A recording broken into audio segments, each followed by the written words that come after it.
Hi everyone, and welcome to Season 2 of the Becoming Women podcast with me, your host, Ella Sims. My mission with this podcast is to support teenage girls as they navigate the ups and downs of growing up. Each week, I will be speaking with a new female interviewee and asking them what they learnt during their teenage years. This season, I will be bringing you female specialists in well-being, mindfulness, authors, and young female activists. By speaking with both professionals and inspiring independent women, each individual episode provides you with confidence, tools to handle any challenges you may face, and the reassurance that you are not alone and those tricky teenage years will pass.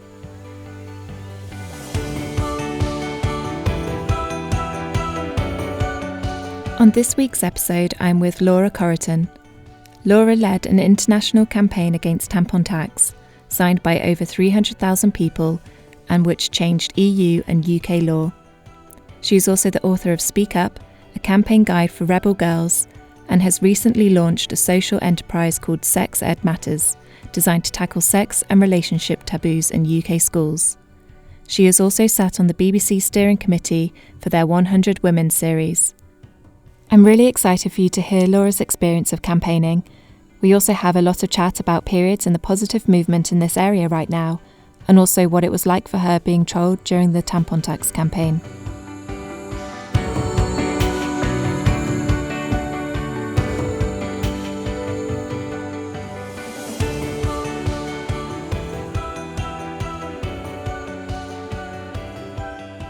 Hi Laura, it's really lovely to meet you today. Hi, thank you so much for having me. You're welcome. I want to set the scene. We're sat quite high up in Kennington in London, and we can see the Shard, which is really nice. And the weather is finally good. Yeah, it's not raining, which is great.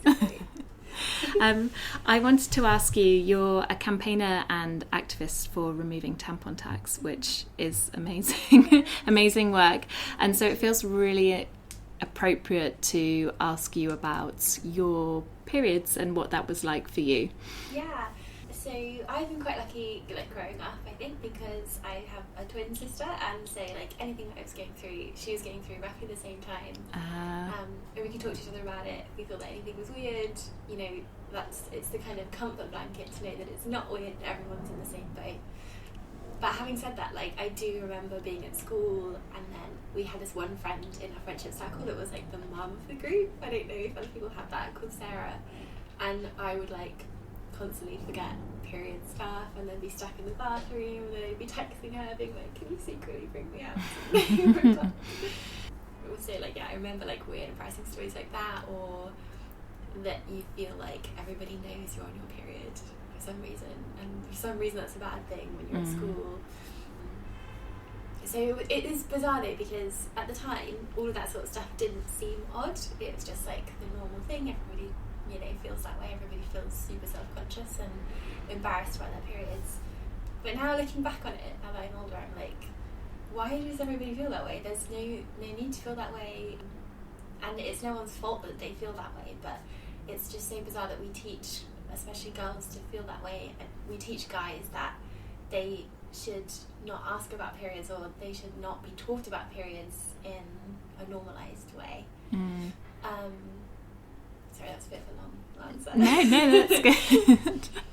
And so were they painful, were they uncomfortable, or you've always had something that was, well, not something, but a regular period, so... Yeah, so when I was at school, they were totally regular, which was nice because they're more predictable then.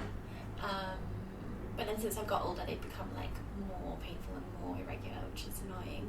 But I think maybe it's a job stress thing, I'm not sure. But yeah, when I was at school, they were pretty fine.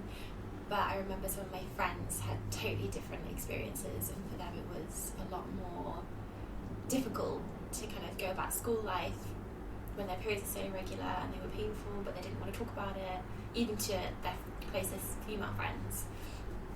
And I had quite a close girl group of friends, and we didn't really talk about it that much. So I feel if we didn't, then other people probably didn't either. So yeah, but I just think it's so bizarre how we kind of silence period talk a lot. And I remember even when I was at work in my last office, one of my female co-workers, she went to the bathroom and she dropped a tampon on the way, because people kind of like their sleeves a bit on the way to the toilet. And he literally said out loud in the office, "Oh, she's dropped a sweet," because he didn't actually know what a tampon looked like. And this was like a man who had children, like he wasn't like in school or so it seems so strange that we don't teach people these things. But it's just fine for people to not really know. I feel like the tide is starting to change a little bit with, I guess, the younger generation now. They're starting to talk about it a little bit more, or you've got people like Amika George who are really campaigning and helping with free periods. Do you have any involvement in that at all? Yeah, so I really hope that the tampon tax campaign has kind of helped to politicize periods, and I think that it's easier for girls to talk about periods in relation to being an activist, and it's kind of cool if I might say that. But so I go into some schools to talk about campaigning, and so many girls are so eager to campaign and just to lobby their school governments to provide free period products in their toilets is a way for them to talk about periods in a political, meaningful way and not be ashamed about it, which hopefully is helping to break down the stigma attached to periods. Hopefully anyway. And it's nice because so many schoolgirls, they have such amazing ideas in terms of campaigning. So I've been into schools and I've seen big boards on their receptions with lots of post-it notes on them talking about all the different period stories that girls have had in that school. And it's just a way to be political about it, and then to override this shame that we've got attached to periods. Absolutely, that's brilliant. And you inspire young women as well in your book that you wrote, which is Speak Up. Can you tell me a little bit about that and what it was like for you writing that and helping encourage girls to enforce change? Thank you. It was a really interesting experience. So it basically all came from the girls that I met from the schools that I went to, and one girl in particular, I remember that I was talking about sexual harassment in a feminist society in sixth form, and which is amazing, by the way. I didn't know that at my school at all. But anyway, so she was saying, so we were talking about sexual harassment in schools, and she basically said that sexual harassment is normal. It's a normal part of school life for her, at least and her friends, which was so shocking to me, and I just felt no one should feel that way, and yet that is the reality for so many girls in the UK at the moment. I basically, a lot of the girls that I met were facing these really big problems, and they really wanted to do something about it, and they were really inspired by all of the other, especially female young activists that we can see in the media and in the news nowadays, but they didn't necessarily know how to make the change that they wanted to see. So that's where the book came about, really. I thought it would be helpful for them to have some kind of a guide that speaks specifically to girls, but hopefully it will be helpful to guys as well. But specifically to a female audience, telling them these problems that they're facing, they're not facing alone, and they can really do something about it, and this is kind of how they can do it. So that's how it came out, really.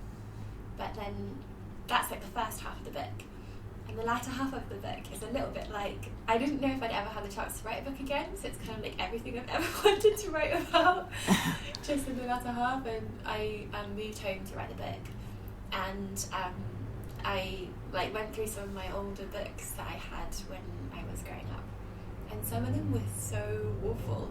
One of them was a book about, I can't remember what it's called now, but it's a book about makeup and fashion or whatever. And it was basically saying that it was dictating how women should dress and how they should put their makeup on, and how important it was to think about how guys view you. It was really strange, and I was just how I didn't think when I was growing up that I had strange books, and how is this so normalised? So at the end it's a kind of antithesis to that. So sort of saying, yeah, put makeup on whenever you want to, however you want to, blah blah blah. So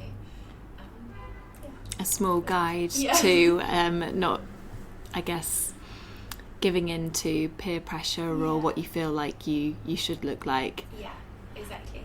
There are lots. There's a brilliant book out at the moment by Bryony Gordon. I don't know if you've read it, but it's quite nice to see that there's a wave of books or reassurance, and we're in this together for young girls today. There's so many coming out, which is really exciting. Yeah, and I know that a couple other people have got books coming out soon, so yeah, really good. It's a good time to be reading books. Definitely. And what was you talked a little bit about your childhood there and the books that you had. What was growing up like for you? So I grew up in rural Devon, and so it was really, really fun. I had a really, great time. But at the same time, you did feel very far removed from everything. You kind of felt like Devon is quite a bubble in that it's quite far from everywhere. It takes 4 hours to get to London on the train, and you have to pass fields where we regularly had cows passing on the track, so you had to just literally stop for about half an hour and let them pass. But yeah, so it does feel like you're far away from everywhere, and I think for that reason it feels like it's difficult to make changes there, and it feels like it can be a bit more, I don't know, I guess there's a bit more of a bubble. Yeah, it's just difficult to challenge normalities there because they've been ingrained for so long. And so yeah, I remember lots of instances of everyday sexism when I was at school, and I just didn't really notice them. And it took me until I came to London and went to university here that I realised how many instances of sexism I just kind of accepted as normal.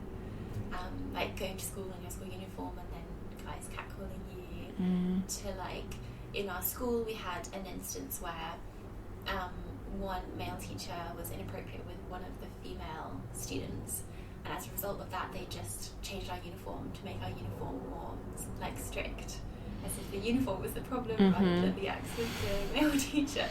So these kind of things that were just totally normal, and I just did not at all think about them till I went to university. And I think it's just easy to kind of accept things, especially when you're growing up and you're learning what the world's about, and if you feel like this is the world, then you don't necessarily think it doesn't have to be that way. But yeah, I think just realising that things don't have to be that way and that you can change them, and speaking up, especially nowadays when we've got so much internet and so many tools to speak up and amplify our own voices. It's a great time to be young and to make changes where you want to see them. Yeah, absolutely.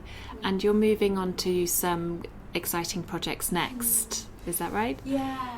So I was just speaking, it was such a weird coincidence because I was speaking to two of my best friends, Gussie and Sean, and we had all come in just randomly be doing reading on the new sex ed curriculum coming in next year, and it's so good. It's really bizarre. It's super feminist. It talks about teaching all kids about how their bodies are their own, and all about consent and LGBT education, and it's just got so much amazing FGM and all of these big topics that we really don't teach kids at the moment.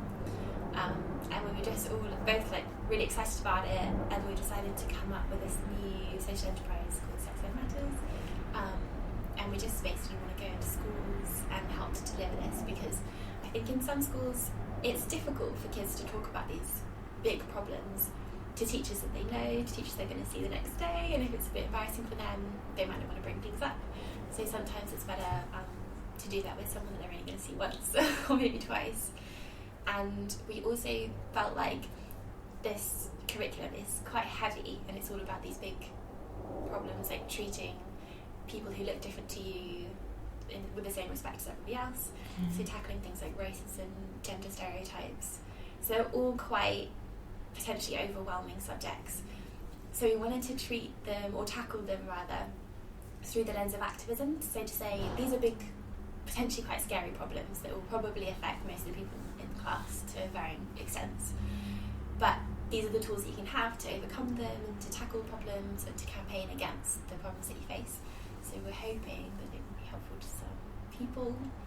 But yeah, like our whole project really stemmed from some like really scary statistics that we found when we were doing research into consent education, and it's so like heartbreaking, but we found that only 13% of young girls feel comfortable talking about consent with their partner, which really broke my heart specifically as well. And we found lots of other things, also with periods, like 49% of girls have missed an entire day of school because they're taught to feel embarrassed about their period, and they don't want to come to school potentially when they're on their period. And these are all because we don't teach things like consent or periods properly. So hopefully this education will change that, and we just wanted to be a part of it, really. Yeah, that sounds fantastic. And do you have a date or a month when that's going to be launching? So we're hoping in September to launch everything. Wow, okay. Which will be really exciting. We've got like a couple of schools lined up, but we need to, maybe reach out to more. So any young people listening to this want us to come into their school, let us know. So yeah. Okay, that's fantastic. And is there anything that drives you to work in this specific area? So it's mainly been like going into schools and like listening to girls and just seeing how passionate they are about really campaigning about things and making changes. Because when I was in school, like nobody really wanted to do that. Again, I don't know if it's just like growing up in Devon or not, but I think No, it's the same. Yeah, okay, cool. When I was in school, like nobody thought about campaigning. Like, definitely wasn't cool. Like politics, no one was really into politics. But now it seems like everything's completely changed.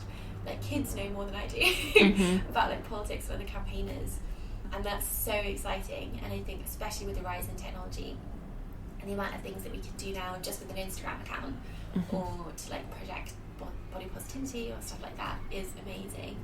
And we really don't know where the limits of that lie yet, and I think that is what's really exciting for me, really.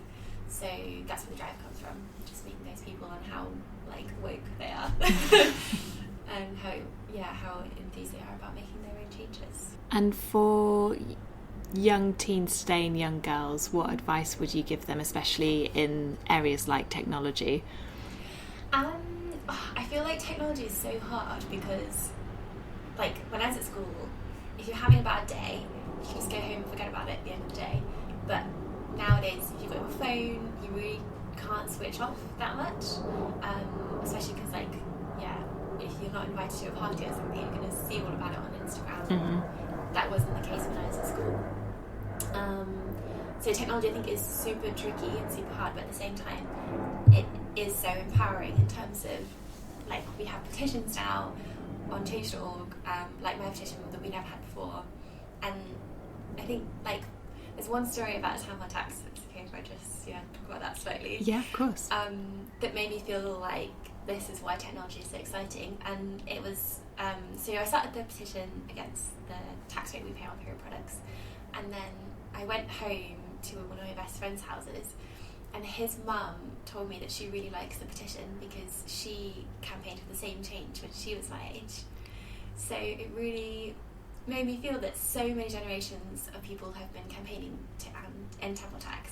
Like seemingly something quite simple, but it's taken so long and it's been really difficult because campaigning in kind of little patches without the help of the internet is harder to be effective. So like, I don't know, 50 people in one community saying we want to change, quite easy to ignore, whereas 300,000 people who signed a petition is so much harder, and it's only through the internet that we've ever had the ability to do that. So that's why I think that technology, especially for younger people, is so exciting and empowering for them to talk about the problems they face, and also to connect with other campaigners is really powerful. I couldn't agree more. I think there could be ways that we can, or people who have a way of impacting more change can help make technology and social media a safer place, because it feels like there are two very prominent things going on. It's like what you're talking about, it's about campaigning and making change and improving the lives of hundreds of people, and then on the other hand you've got these things that are going on underneath the surface that are really damaging. You know, you've got internet trolls and people who are sending horrible messages, or you have online bullying. Definitely. And trolling is one thing that I found really difficult, and I think that a lot of other girls find hard, especially at the beginning of the campaigning. Did you experience that then? Yeah, well, it's weird because I did at the very beginning, and I do now, but to a much lesser degree. But I remember the very first time that I basically got asked to write an article for a national newspaper, which was really exciting, and I was thinking, oh, this is going to be great for the campaign, and it would be great for other people to read it, and maybe they want to start their own campaigns. But then it went live, and I looked at it, and I thought it was really cool. But then I looked at the comments, which obviously you shouldn't really do, and there were just so many negative comments, and one comment stuck in my mind which was kind of echoing the same as the rest, and it was that this troll basically was asking how many men I had slept with in order to secure the publication of the article, which was just like such like a personal thing, and I just don't know why, but I didn't expect it either. You kind of think, oh, trolling's awful, but it's not going to happen to me. Yeah. So yeah, I just really didn't expect that kind of a response. And also in the article there was like a headshot, there's like a picture of me basically, and then just basically all the comments were in relation to the picture and not in relation to the actual article, which was really annoying and frustrating. But at that point when I read it, I thought like I'm just not going to do any more, because like I'm not going to do any more campaigning, because I thought it's just not worth it. But then I was thinking about it more, and I kind of thought they're basically showcasing the fact that sexism is so prominent still, and they're kind of almost legitimizing anybody who wants to campaign against sexism, because they're showing that it's really prominent still. So that made me think that maybe I should just actually carry on, because I mean, if it were easy, it would have been done already. Absolutely, yeah. So yeah, I think just like using trolls to showcase why what we're doing matters is a good way to kind of combat them. But yeah, it's not ideal. And I ask everyone a series of quick-fire fun questions. Did you have a favourite song when you were a teenager?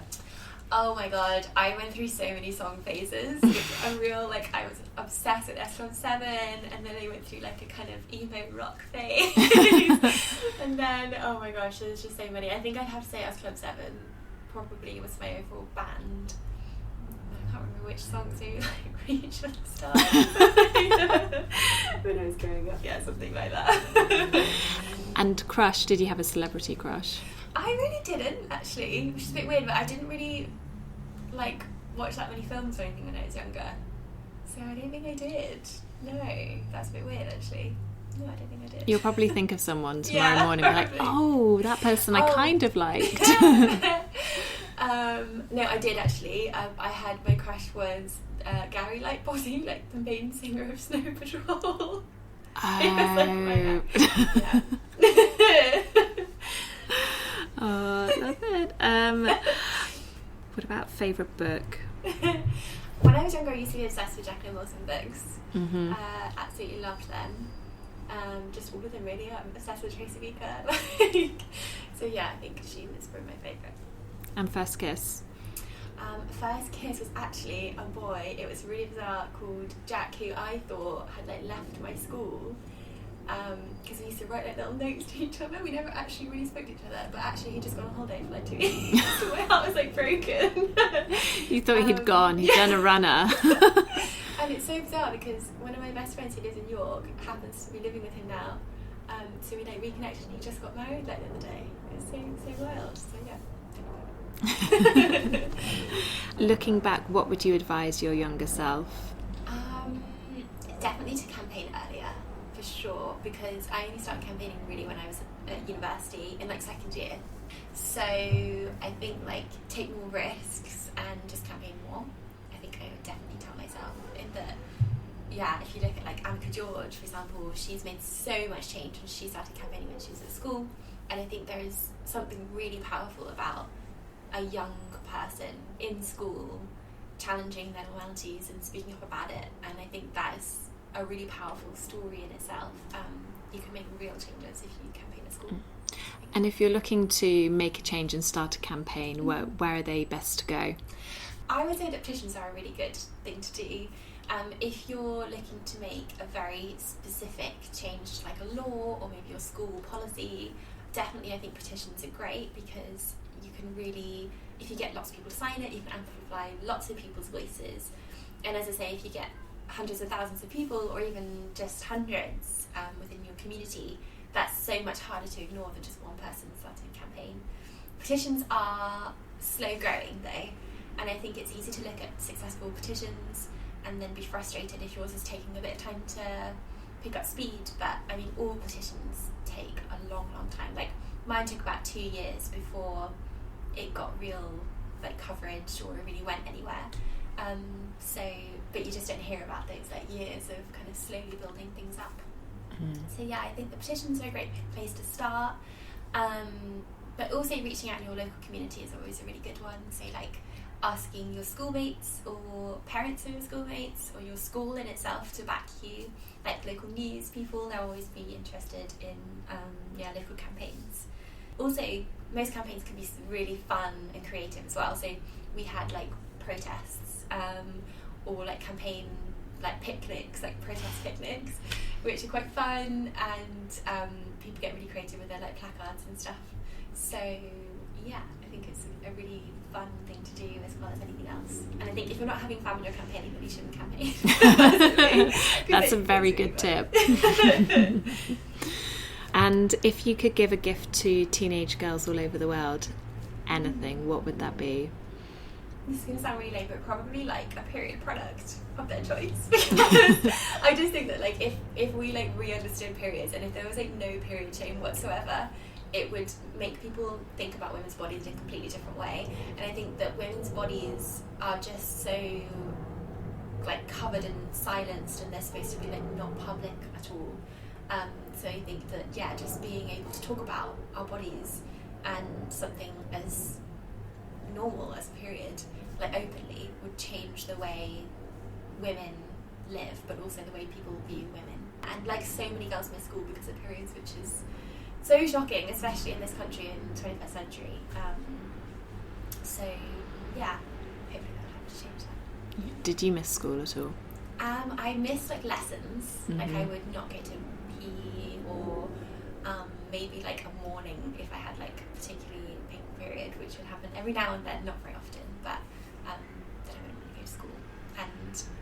But I just think that if it wasn't so tricky, and if I wasn't caught so many times in the toilet, like having no period products in, then going to school with it would be so much easier. I think this Plan International UK did some really good research on it, and they've shown that I think it's 71% of girls feel embarrassed just buying period products. So even if they can afford it, they still don't really want to buy them, which doesn't help with period poverty situations. And it's just so frustrating because it's not the girls' fault, obviously. Like, we've totally told them to feel this way, really, but they're the ones who are suffering because of it. So it's very frustrating. But the government are bringing out this new period poverty task force starting in September. So that should be really interesting to see like how all of that changes. And every school should be getting free period products from 2020. Mm-hmm. So that should make a huge difference as well. We'll have to watch that kind of area in space. But hopefully. Yeah, and if the changes that you want aren't being made, then campaign for it. Yeah, definitely. For sure. Brilliant. Well, thank you, Laura, so much. It's been great speaking to you today. Thank you so much for calling.